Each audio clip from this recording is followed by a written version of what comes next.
Good morning दोस्तों, जय Shri Mahakal.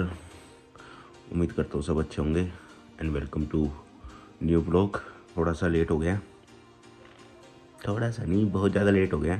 Actually क्या था कि रात को 1-1:30 बजे सोए थे और प्लान ये थी कि 3-3:30 बजे तक उठ के दोबारा दर्शन के लिए हम लाइन पे लग जाएंगे क्योंकि नया साल है। तो जल्दी से रेडी होते हैं। अब सही है, कैसा लग रहा हूँ? अच्छा लग रहा हूँ ना? ये आज की लुक है।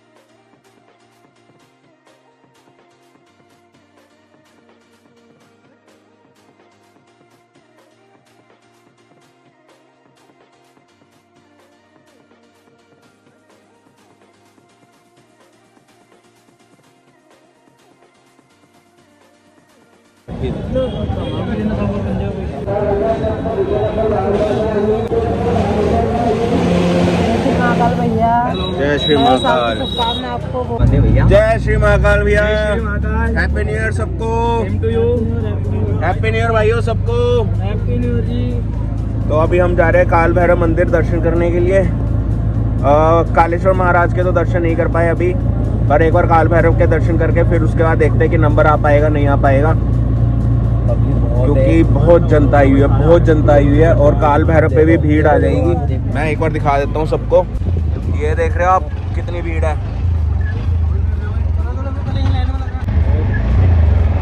तो ये अभी हम काल भैरव महाराज जी के पास पहुँच गए हैं। यहाँ की खास पे जैसे अगर आप पहले कालेश्वर महाराज के दर्शन करते हैं, उसके बाद आपको काल भैरव जी के दर्शन करने ही करने हैं। जैसे सेम वैष्णो देवी या हर बड़े स्थल पे है कि आपको काल भैरव जी के दर्शन करने ही होते हैं, तभी वो पूरी मानी जाती है यात्रा आपकी। और यहाँ पे खासियत ये है कि यहाँ पे नॉर्मल प्रसाद नहीं चढ़ता है, यहाँ पे चढ़ती है मदिरा। और मदिरा जिसको नहीं पता शराब भी कहते हैं, शराब का प्रसाद चढ़ता है यहाँ पे भैरव जी को। और अभी प्रसाद लेने चलते हैं। ये घर के लिए नजर बट्टू मिलेगा, दुकान आप गाड़ी घर। ठीक है। और ये धागा एक मन्नत के लिए धागा अंदर बन देगा, आपको नाम गोत्र से धागा बनता है। और ये नारियल बलि के रूप में पूरा चढ़ेगा। ये बलि के रूप में क्योंकि अपना जो काल कलश रहता है वो खत्म हो जाता है। और ये वाला लड्डू है, ये लड्डू आपको भोग लगा नजर बाबा को। ठीक है। ये आपके नाम गोत्र पूरा प्रसाद। ये संपूर्ण पूजा बाबा का। ये मान्यता क्या है भैया? ये मान्यता है कि दारू चढ़ता है यहाँ पे। दारू का मालूम ही नहीं पड़ा अब तक कि दारू कहाँ गया कहाँ नहीं गया। और ये संपूर्ण पूजा दारू साथ में रख के दारू चढ़ता है। अच्छा ठीक है। तो अभी ये हम दर्शन करने जा रहे हैं, प्रसाद ले लिया है। मदिरा भैया यहाँ से लेनी पड़ेगी? मिल जाएगी आपको, आगे से मिल जाएगी। ठीक है। तो ये ले लिया है प्रसाद काल भैरव जी के लिए। भाई कंफ्यूजन हो गई थी कि कौन सी बोतल ली जाए, फिर मैंने कहा ठंड का मौसम है, रम ले लेते हैं, थोड़ी सही रहेगी। बाबा को प्रसाद लगाया जाता है और ठंड का मौसम भी है भाई, हम दूर है। ठंड का मौसम भी है भाई, ठंड का मौसम भी है भाई। ये बाबा को चढ़ने जा रहा है प्रसाद। हम नहीं पी रहे भाई, हम नहीं पी रहे, ये बाबा जी को ही चढ़ा रहे हैं हम।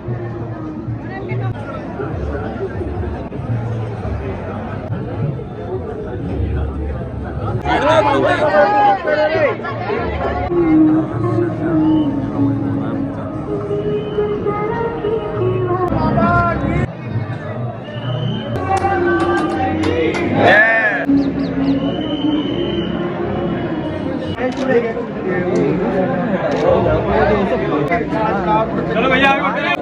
तो हमने काल भैरव महाराज के भी दर्शन कर लिए हैं और उनको प्रसाद भी चढ़ा दिया है। ये थोड़ा सा प्रसाद बचा है, अब ये शायद ग्रहण करना है, क्या करना है पता नहीं है। भाई प्रसाद ले रहे हो? बिल्कुल ले रहे हैं भाई। ये रहा। ऐसे काल भैरव महाराज जी को जो दारू चढ़ाने का, श्राप चढ़ाने का जो रीज़न था वो ये था कि मतलब अब तो मार्केटिंग हो गई है ऑलमोस्ट, कि अब तो एक वो बना दिया है, पर बेसिक रीज़न ये था कि अगर कोई ज़्यादा ही शराब के इन्फ्लुएंस में है और वो छोड़ना चाहता है और छोड़ नहीं पा रहा है, तो वो एक बार मंदिर आके भैरव महाराज जी को श्राप चढ़ा के उनसे आशीर्वाद लेके श्राप छोड़ सकता है। और ऐसी मान्यता है कि उसकी श्राप छूट भी जाती है, पर आपको मांगना पड़ेगा। मान्यता बिना मांगे नहीं कि आप बस आए हो और नॉर्मल चढ़ा रहे हो। तो अगर आपने मांगा है तो फिर आपकी श्राप छूट जाएगी, ऐसा सुना है मैंने भैरव महाराज जी के बारे में। फिर ये एक चलन बन गया, जिसके बाद नॉर्मली लोगों ने श्राप चढ़ाने, प्रसाद के रूप में श्राप ही चढ़ानी शुरू कर दिया है। ये जितनी मेरी नॉलेज है मैं आपको बता रहा हूँ, हो सकता है ऊपर नीचे भी हूँ, तो उसके लिए भूल चूक माफ़। भाई ये कौन सा मंदिर है? महर्षि संदीपनी आश्रम। महर्षि संदीपनी आश्रम, जहाँ पे इसकी क्या मान्यता है भाई आप बताओ? ये आश्रम वो है जहाँ पे भगवान कृष्ण ने, भगवान बलराम जी ने और उनके मित्र सुदामा ने शिक्षा ग्रहण की थी। 64 विद्या 64 दिन में प्राप्त करी थी 64 भगवान दिन श्री में। कृष्ण ने। और जनरली अगर करना चाहें तो कितना टाइम लग सकता है? हम जैसे हार्डली नॉर्मल इसमें हमें 15 से 20 मिनट लगेंगे। शिक्षा प्राप्त करने के तो हमारी कोई समय नहीं है हमारे पास, हम नहीं कर ना हम पाएंगे। कभी प्राप्त कर पाएंगे। जय हो। तो यहाँ का ऐसा है कि अभी मेरी पंडित जी से बात हुई, उन्होंने बहुत कुछ बताया, बहुत सारी चीज़ें एक्सप्लेन करी। तो उन्होंने बताया कि कृष्ण जी ने यहाँ पे जितनी भी कलाएँ थी, जैसे अगर 14 कलाएँ थी तो 14 दिन में पूरी करी थी, 6 शिक्षा तो 6 दिन में पूरी करी थी, 62 कुछ चीज़ें थी तो 62 दिन में ही पूरी करी थी। और वो यहाँ पे रहते थे, साफ सफाई, ये एक तरीके का स्कूल था। एक आज के हिसाब से बोलूँ, वैसे अगर बोला जाए तो गुरुकुल टाइप मान लो कि गुरुकुल था। यहाँ पे उन्होंने सारी शिक्षा प्राप्त की थी। यहाँ साफ सफाई, यहीं पे रहना, और जितना भी काम होता था वो सारा यहीं पे करते थे वो। चाहे लक्कड़ चर के लेके आनी होती थी। मैं आपको एक बात रेकमेंड करूँगा कि अगर आप किसी जगह पे जा रहे हो तो कोशिश करें कि वहाँ के जो पुजारी हैं, पंडित हैं, या जो लोकल वहाँ के बंदे हैं, उनसे आप थोड़ी सी नॉलेज लेने की कोशिश करिए कि इस जगह की क्या मान्यता है, क्या है, ताकि आपको थोड़ी चीज़ें विस्तार में मिलें। वैसे तो जनरली मिल नहीं पाती हैं, नॉर्मली एक टूरिस्ट की तरह आते हैं, टूरिस्ट की तरह चले जाते हैं। तो कोशिश करें कि आप इंटरेक्शन करने की कोशिश करें, बहुत सारी चीज़ें आपको पता लगेंगी। तो जी अभी हम यहाँ से निकल पड़े हैं, होटल चेकआउट कर दिया है और अभी रेलवे स्टेशन जा रहे हैं। रेलवे स्टेशन के लिए थोड़ा सा लेट हो गए हम, मतलब इतना लेट नहीं है, हो जाएगा। अभी बस आगे से ई रिक्शा या ऑटो वगैरह कर लेंगे। और सभी को happy new year, mummy papa दीदी Pari, happy new year to you all. और मम्मी को जन्मदिन की बहुत बहुत बधाई हो। और सबके लिए मैं साथ साथ ये बोरी भर के प्रसाद लेके आ रहा हूँ भाई, इतना सारा प्रसाद सब मैं बांट दूँगा। तो अब चलते हैं, आगे का सफ़र कंटिन्यू करते हैं।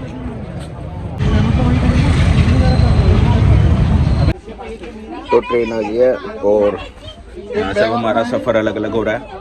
उनकी रिजर्वेशन अलग थी, हमारी अलग है। और अब हम यहाँ से निकल रहे हैं चंडीगढ़ के लिए। चंडीगढ़ नहीं, मतलब अम्बाला जाएगी। अम्बाला से फिर मेरे को बस पकड़नी है, और वो तो अम्बाला गए हैं तो अम्बाला उतर देंगे। अरे भाई इतनी प्यास लग रही है ना, 2 घंटे हो गए मेरे को प्यासा मरते मरते। अब जाके मैं आगरा पहुँचा हूँ, यहाँ से पानी लूँगा जल्दी से।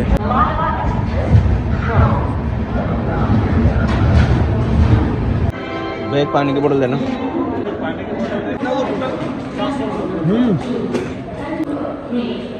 मैं 2 घंटे पहले से प्यासा था और मेरे को डिहाइड्रेशन हो गई थी। फिर मैं आगरा से एक स्टेशन पहले धौलपुर पड़ रहा था, तो वहाँ पे मैं दरवाज़ा खोल रहा था। मैं कहा मेरे को पानी चाहिए।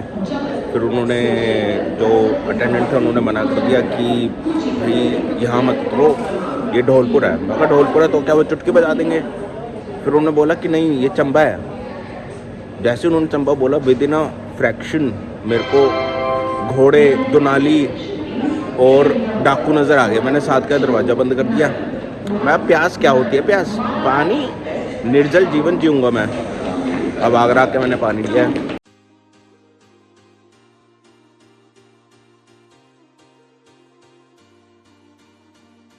फाइनली मैं घर पहुंच गया हूँ और it was a soothing journey. हाँ, बस मेरे को आगे का एक ध्यान रखना है कि मेरे को साइड लोअर बर्थ लेनी है, लोअर बर्थ नहीं लेनी है, क्योंकि साइड लोअर बर्थ में आपको हेडरूम मिल जाता है, क्योंकि 2 ही सीट होती है ऊपर नीचे।